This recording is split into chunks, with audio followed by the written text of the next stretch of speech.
Եթերում ABC Newsroom-ն է, ես Աննա Սարգսյանն եմ, բարի երեկո հարգելի հետևորդներ, կարևորը նախ համառոտ։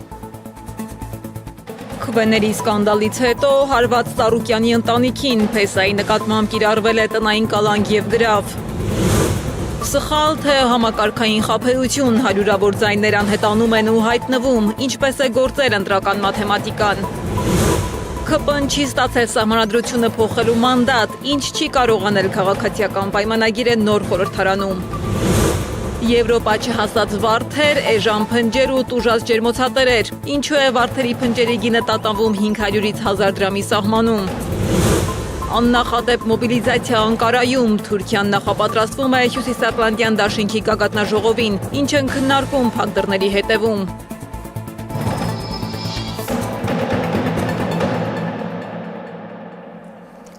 Հետընտրական Հայաստանը մտնում է նոր փուլ, որտեղ քաղաքական պայքարը տեղափոխվել է դատարաններ ու քննչական մարմիններ։ Գագիկ Ծառուկյանի փեսա Կարապետ Գուլոյանի նկատմամբ խափանման միջոց է ընտրվել տնային կալանքը և 20 միլիոն դրամ գրավը։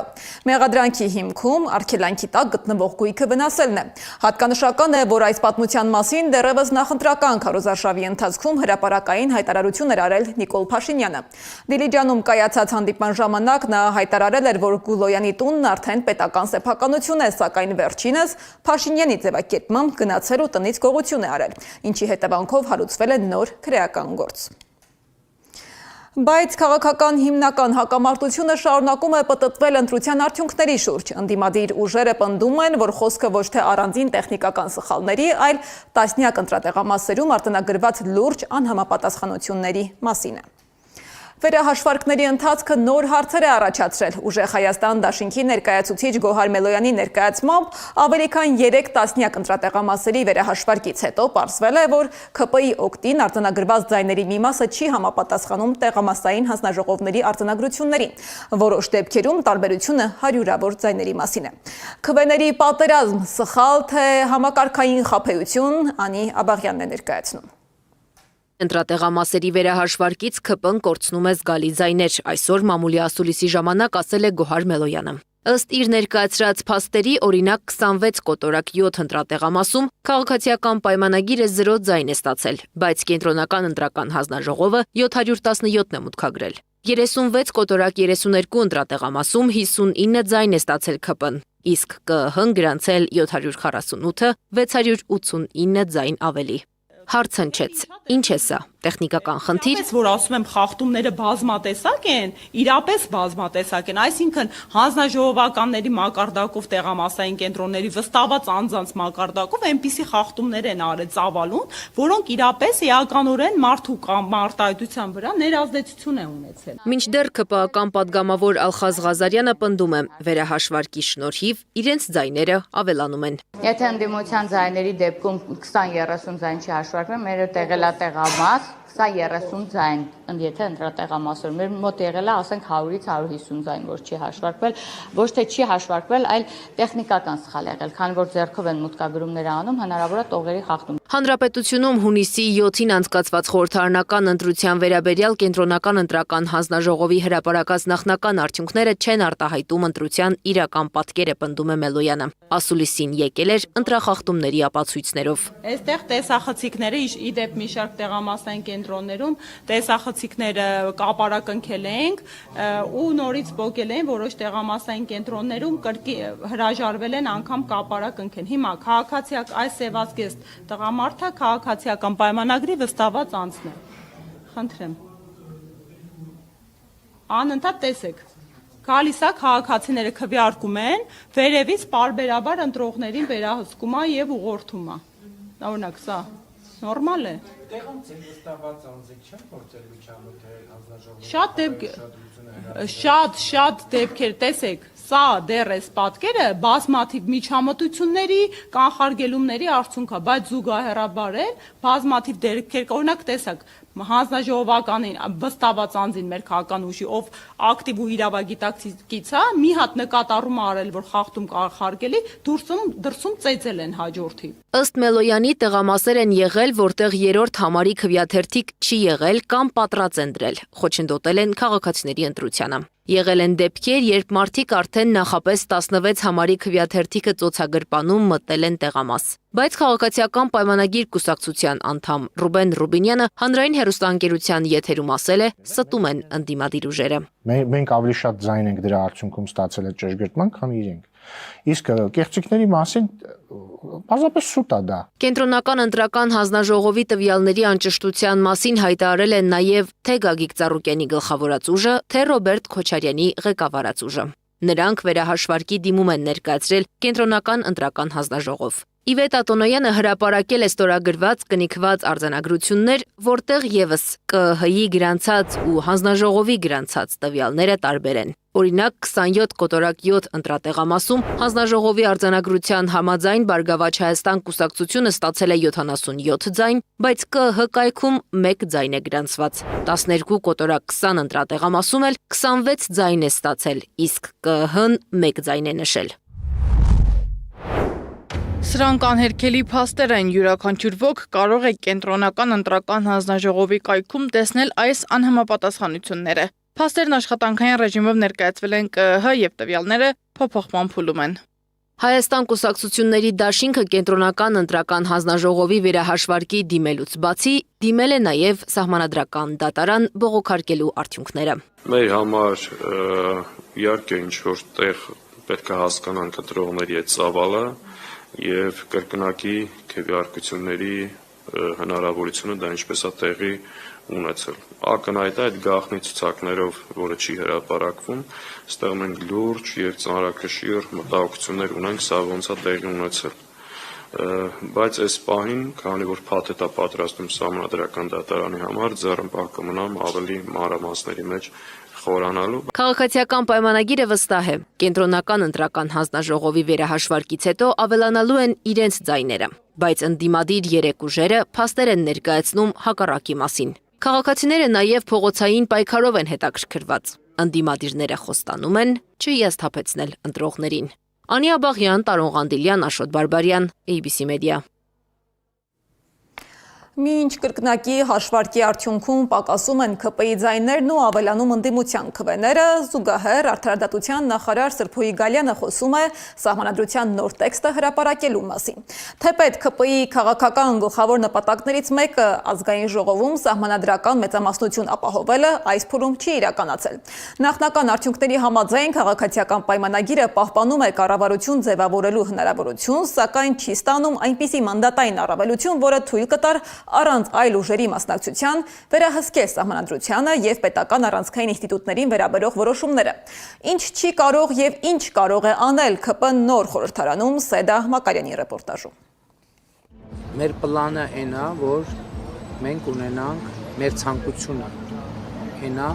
եւ քաղաքական ծրագիրը այն է, որ մենք ունենանք սահմանադրական մեծամասնություն։ Նիկոլ Փաշինյանի գլխավոր քաղաքական նպատակներից մեկը ազգային ժողովում սահմանադրական մեծամասնություն ապահովելը առայժմ չի իրականացել։ Նախնական արդյունքների համաձայն քաղաքացիական պայմանագիրը պահպանել է կառավարություն ձևավորելու հնարավորությունը, սակայն չի ստացել այնքան մանդատ, որ թույլ կտար առանց այլ քաղաքական ուժերի աջակցության ընդունել սահմանադրությանը եւ մի շարք առանցքային պետական ինստիտուտներին առնչվող որոշումներ։ Ընդդիմությունը պնդում է, որ իր օգտին տրված հազարավոր ձայներ չեն արտացոլվել ԿԸՀ պաշտոնական արձանագրություններում, որպիսի կողացված ձայներով ԿՊ-ն փորձի վերցնել սահմանադրական մեծամասնությունը։ Ըստ նրանց, հենց այդ տրամաբանությամբ Կենտրոնական ընտրական հանձնաժողովը հունիսի 8-ին հայտարարեց, թե ԲՀԿ-ն չի անցնում խորհրդարան։ Գրեթե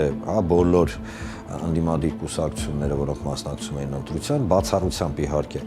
նեոնիկոլական կամ այտենց իրենց սատելիտ կուսակցությունների, որոնք ըստ էության ոչ մի բանով չեն տարբերում այս իշխող կուսակցությունից, բոլորը ըստ էության ամեն մեկը իր ամասով այնպիսի խայտառակ իրավիճակի են առնչվել, որ իրենց ձայները կամ չեն հաշվարկվել, կամ հաշվարկվել են օրինակ թերթիկներում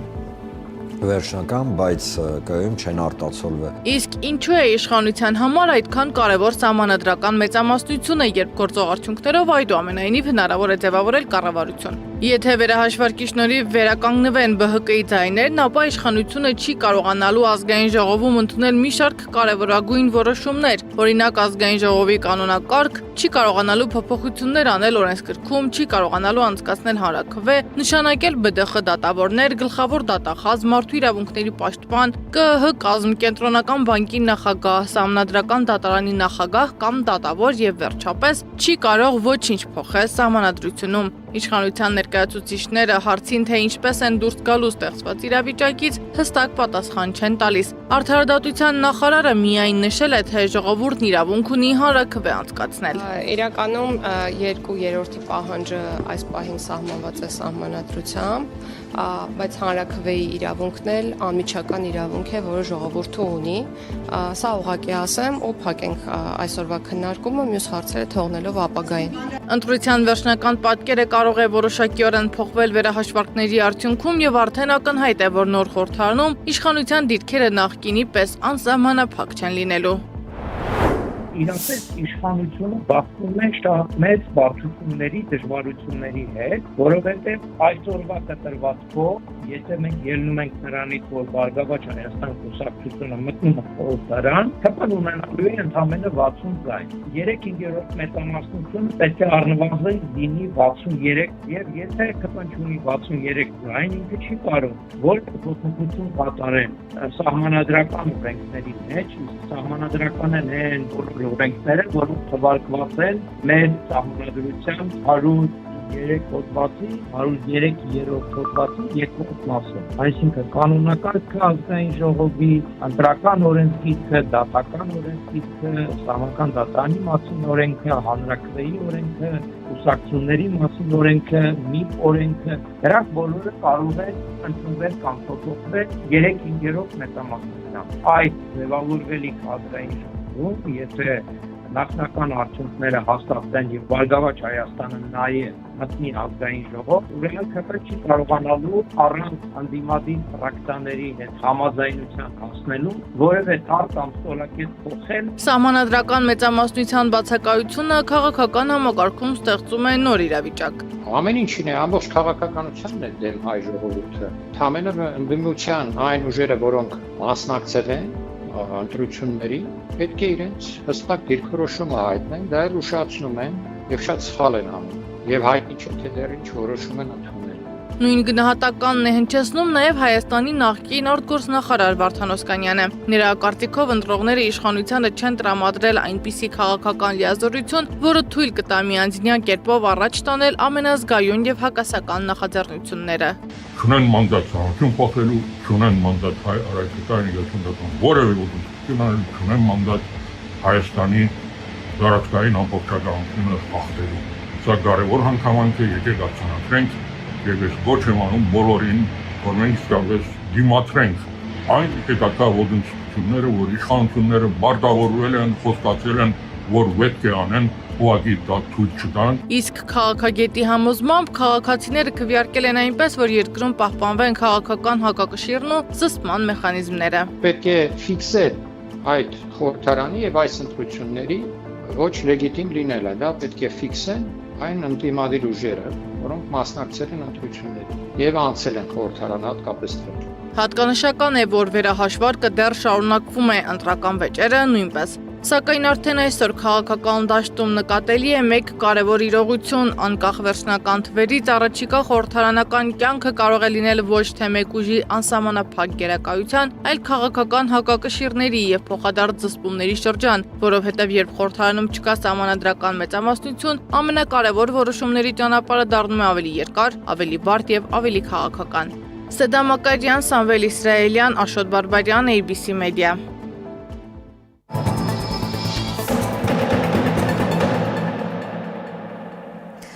Թուրքական ընդդիմադիր Ենի Շաֆաքում լուր է հրապարակվել առաջիկայում հայ-թուրքական սահմանի բացման վերաբերյալ։ Նշվում է, որ երկու երկրների միջև դիվանագիտական շփումները արագանում են եւ նպատակը հարաբերությունների կարգավորման գործընթացում կոնկրետ քայլեր ձեռնարկելն է։ Կայքը պնդում է, որ նախատեսվում է առաջին փուլով Իգդիրում Ալիջան սահմանային անցակետը բացել փոխադարձ անցումների համար։ Հաղորդվում է, որ հայկական կողմում ավարտվել են նախապատրաստական աշխատանքները, իսկ թուրքական կողմում մտադիր են կարճ ժամկետում ավարտել աշխատանքը։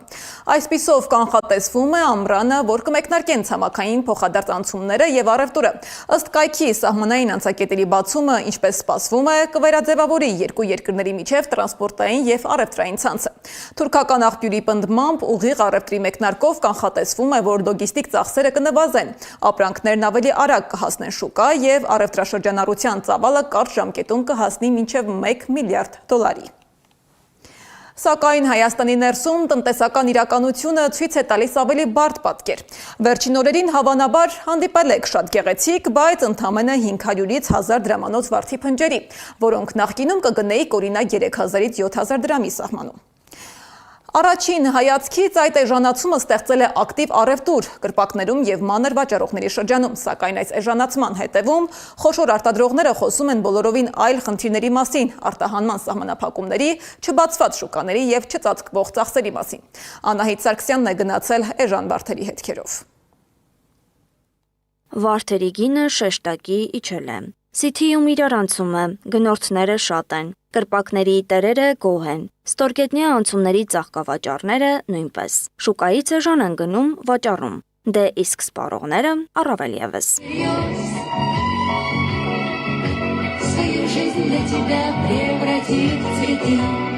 Սակայն ինչ վերաբերում է խոշոր ջերմոցատերերին, պատկերը բոլորովին այլ է։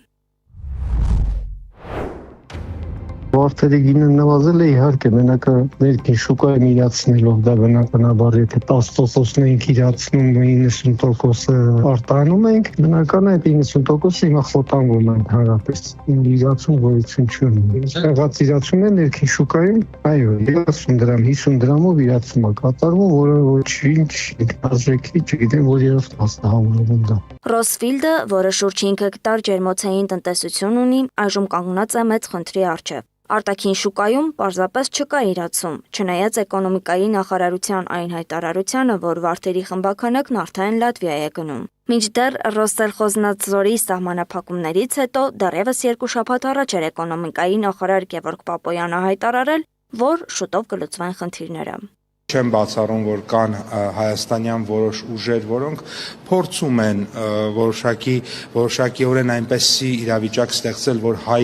արտադրողները, հայ ֆերմերները Ռուսաստանի Դաշնությունում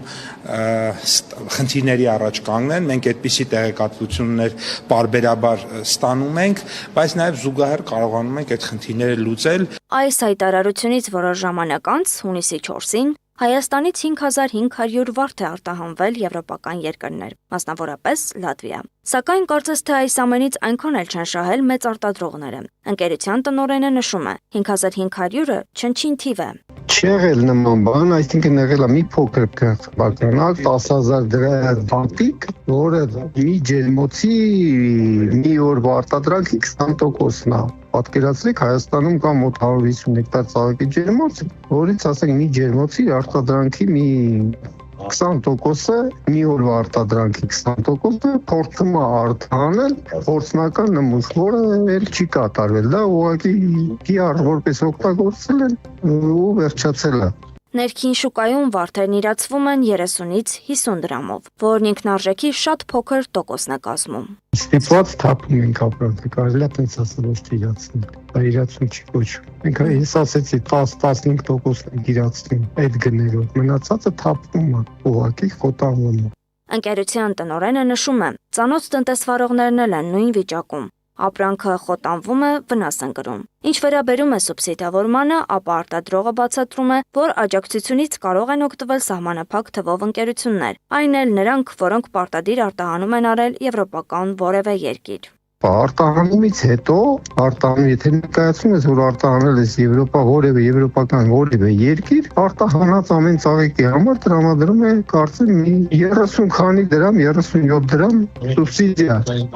Նշված աջակցությունը չի փոխհատուցում նույնիսկ լոգիստիկայի ծախսի 30-ից 40%-ը, իսկ Ռուսաստանի Դաշնություն արտահանումը շատ ավելի էժան գնով է հնարավոր եղել կազմակերպել, բացի այդ արտահանել հնարավոր չէ, ասում է արտադրողը։ Էլ ինչ փոխհատուցման մասին է խոսքը։ Դեռևս 3 էին Երևան Սիթիում հայտնվել 1000-ից 1500 դրամանոց վարդերի փնջեր, որոնք սպառվել են կայծակնային արագությամբ։ Այսօր խոսեցինք Սիթիի մասնաճյուղերից մեկի տնօրենի հետ, Ասաց սպառվել են բոլոր վարդերը, կլինի նոր խմբաքանակ թե ոչ, հայտնի չէ։ Սակայն խոշոր տնտեսվարողներից մեկն է էժան գնով իրացրել վարդերը։ Ասում են ծաղկի կրպակների վաճառողները։ Իսկ Երևան City-ից ասացին, որ չեն կարող ինֆորմացիա տրամադրել, թե որ արտադրողից են գնել վարդերը։ Իսկ էկոնոմիկայի նախարարությունից ասացին, տեղյակ չեն, թե ինչպես են City-ում նման գնով փնջեր հայտնվել։ Ասում են, իրենք շարունակում են արտահանումը եվրոպական երկրներ, ինչ վերաբերում է գնի նվազմանը, ապա դրանից միգուցե կտուժեն անհատ ձեռներեցները։ Անահիտ Սարգսյան, Էդիկ Մալաքյան, Անդրանիկ Մանսուրյան, ABC Media։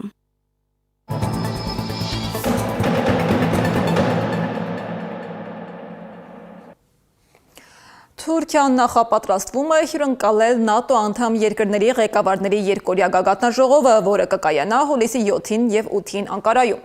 Սա ռազմական դաշինքի վերջին տարիների ամենակարևոր և լուրջ հանդիպումներից մեկն է։ Հաշվի առնելով անդամ երկրների ղեկավարներին, քաղաքական, անվտանգային պատվիրակություններին և թիկնազորային հսկայական շարասյունը,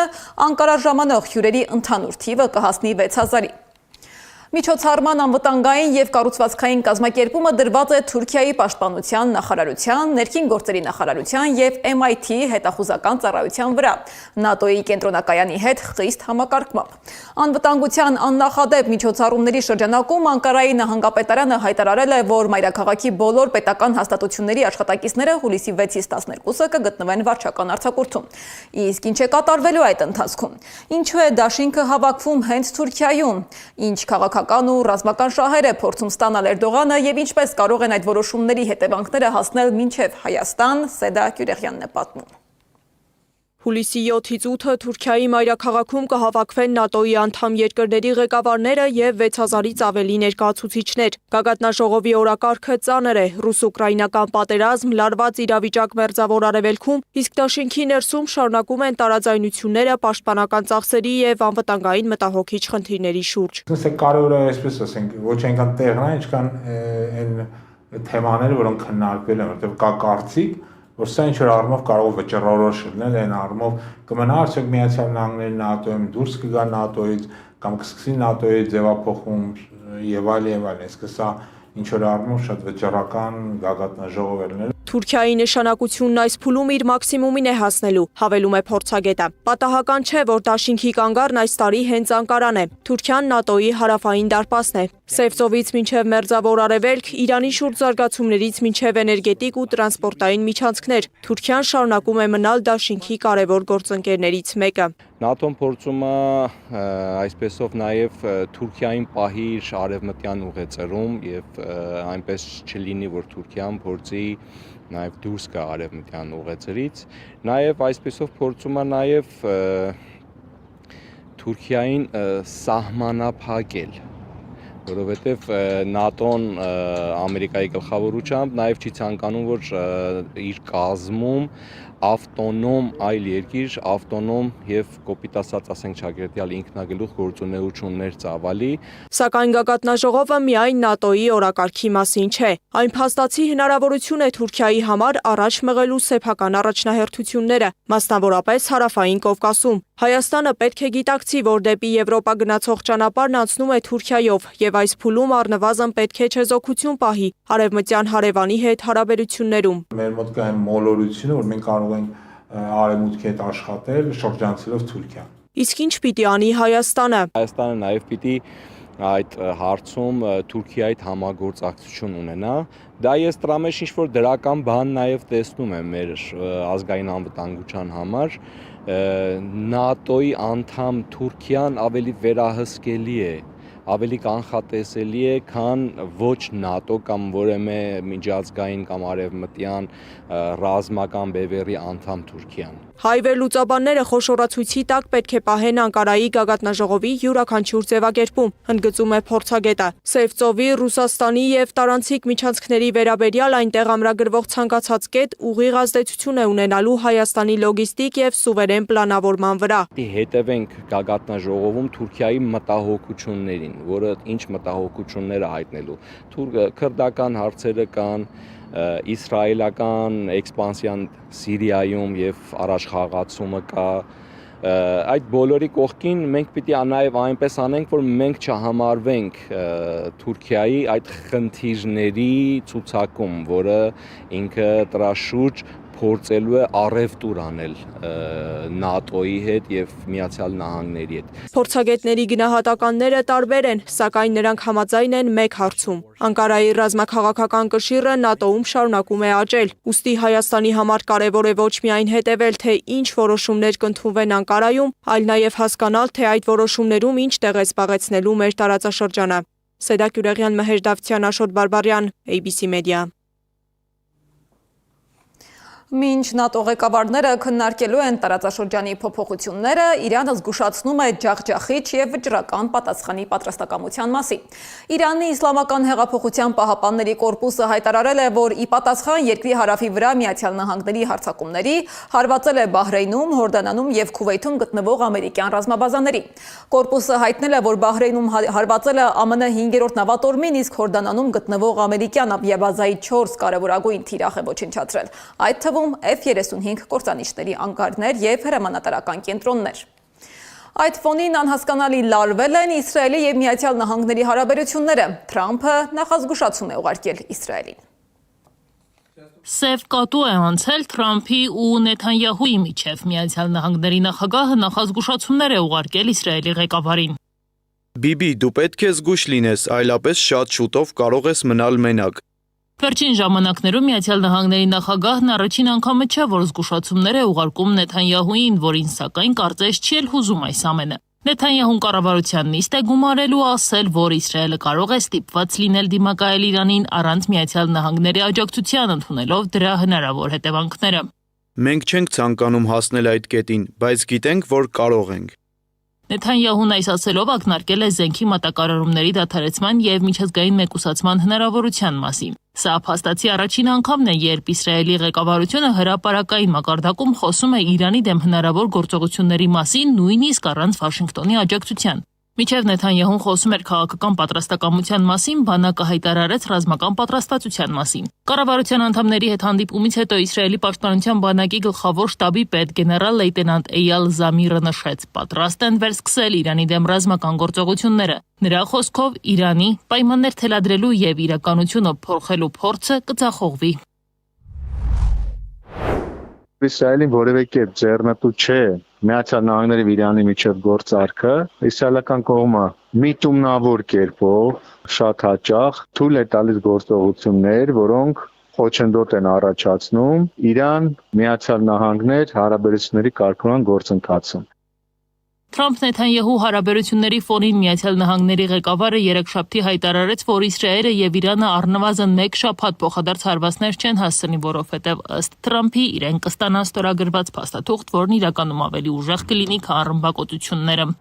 Սակայն Թրամփի լավատեսական հայտարարություններից ընդամենը ժամեր անց իրավիճակը կրկին դուրս եկավ վերահսկողությունից։ Չորեքշաբթի առավոտյան Միացյալ Նահանգները հարվածել է Իրանի Հորմոզգան նահանգում գտնվող խմելու ջրի պահեստներին։ Իրանն իր հերթին հայտարարել է, որ ի պատասխան Միացյալ Նահանգների հասցրած հարվածների հարվածել է Բահրեյնում եւ Հորդանանում ամերիկյան ռազմաբազաներին։ Հիմնական առանցքային պատճառն այն է կողմերի դիրքորոշումներում եղած խնդիրների հետ կապված։ Առաջին այն, որ Իրանի միջուկային համաձայնագրի մասով Միացյալ Նահանգների պահանջները չեն բավարարում Իրանի նվազագույն ակնկալիքներին, ուրանի հարստացման հետ կապված։ Երկրորդը տնտեսական պատժամիջոցների խնդիրն է։ Միացյալ Նահանգները պետք է հեռանա տարածաշրջանից, եթե ցանկանում է անվտանգ լինել, այլապես Իրանը կպատասխանի ցանկացած հարձակման կամ սպառնալիքի, հայտարարել է Իրանի արտգործնախարարը։ Չնայած մարտի դաշտում կրած պարտություններին, ԱՄՆ-ն որոշեց փորձել մեր վճռականությունը։ Մեր հզոր զինված ուժերը ոչ մի հարձակում կամ սպառնալիք անպատասխան չի թողնի։ Հեռացեք մեր տարածաշրջանից, եթե ուզում եք անվտանգ լինել։ Պարսից ծոցի պատմությունը բազմաթիվ էջեր ունի ներխուժող օտարերկրացիների ծանր ճակատագրերի մասին։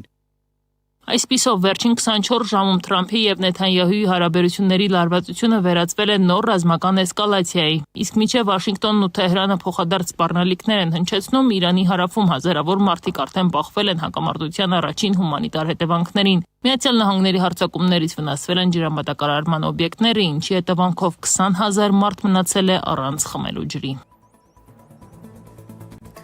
Այժմ լրահոսն այսքանն էր, շարունակեք հետևել մեր հրապարակումներին ABC լուրերի հաջորդ թողարկումը ժամը 21-ին է։ Հաջողություն։